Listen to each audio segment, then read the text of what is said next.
Hi everybody, this is Steve from Steve's Cable Corner, coming at you from a beautiful summer day here in Westford, Massachusetts. It hit 95 Fahrenheit for our customers in the rest of the world outside the US. That's about 35°C. Pretty hot here today, but we're inside, we're cool, and we're going to tell you about some of our new products. Today we're going to talk a little bit about gel-filled loose tubes, and specifically our Linden SPE 7265. Got a piece of it right here in front of me, and for today's video I've decided I'm going to keep it a little short and sweet, which is the exact opposite of our cables, which are long and salty because they're used in the ocean.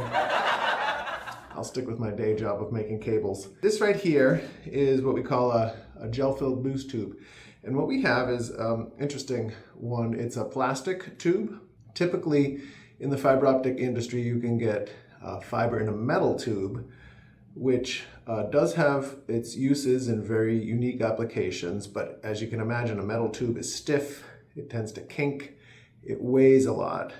So what we use in many of our cables, including fiber optic only and some electro-optic cables, which we'll get into in later videos, is this plastic gel-filled loose tube. And basically what it is, this is a 2.6 millimeter polyamide jacketed tube.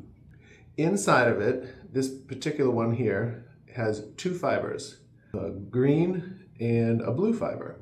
Basically what you can do is have these fibers very loosely reside in the tube. And what is done is the tube is filled with a thixotropic gel. It has a density of almost exactly 1, which is the same as fresh water, and it is not compressible, just like water. So it's very good for hydrostatic pressure, and it's also good for putting in cables with other elements because it can resist crushing. And if it deforms, you have room, because those fibers are loose in there, you have room for the fibers to not be impacted by the crushing forces of other elements in a cable. So what you want really is the ability to keep your data streaming on your fibers, regardless of the hydrostatic pressure or the crush forces with other elements in the cable, or if you happen to step on it or what have you. So when you take off a little bit of the outer jacket, which I've already done here, you can see the two fibers.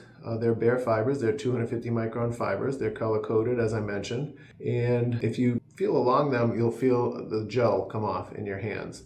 And what this allows you to do, having them both in the same tube, is you can split them out and connectorize them. You can have redundancy in your products. And again, it's a very robust element that we put in a lot of our hybrid cables. And we'll talk about those in more detail. And as usual, what we're trying to do here at Linden is keep things light, small, and cost efficient. Well, that's about it for this week. And we'll come at you next week with some of our more complex cables. Thanks for joining.